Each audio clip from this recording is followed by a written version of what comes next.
I didn't know who he was until yesterday because, so he's more famous, right, than I realized. There's a Netflix show called Last Chance U, and I never watched it because I'm not interested in show. I love sports. I watch every documentary, but I'm not interested in stories where it's a guy who's being, he has to mentor all these like bad news bears. Like that's a story. It's kind of boring to me, right? So I never watched the show, but apparently he was on season 5, I guess. And so I guess they focus on one coach, right? So and I'm not trying to disrespect how good he was or anything. I just didn't pay attention to it. And also, I don't think coaches are the story really in sports. So I tend to, shy away from stories that make coaches bigger than life because, it's really about the players.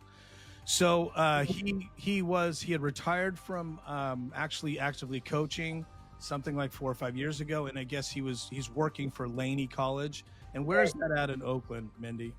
Laney College is close to downtown Oakland, and it's right in the heart of where Chinatown is. It's not far from where I live. Gotcha. So And it's popping over there, and he's mhm. popular, well known. So yesterday, on the heels of a shooting that happened at a high school across town, you were saying, Skyline is the name? It's Skyline High. It's in Oakland Hills. That's the better part of Oakland. Right. So a little more affluent, you could say. And Yeah. so there were teenagers doing.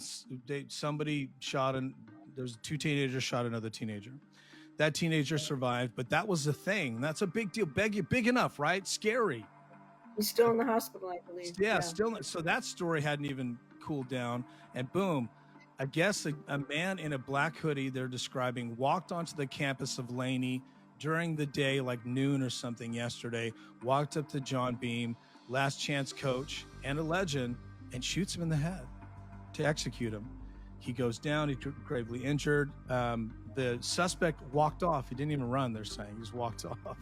So clearly, he didn't mind being seen, and they found him pretty quick. So they got him overnight. So he was in the hospital. John wasn't doing well, unfortunately, in critical condition. And then the manhunt was on. So this morning, they caught the gentleman that I guess that's a terrible word, but innocent, no proven guilty. Caught the guy. He's not a gentleman if he did it. Caught the guy. We're trying to be respectful. Caught the guy who allegedly shot John, and then John passed away right around the same time they caught the killer. So this is a big story. ESPN clearly, he was a TV guy.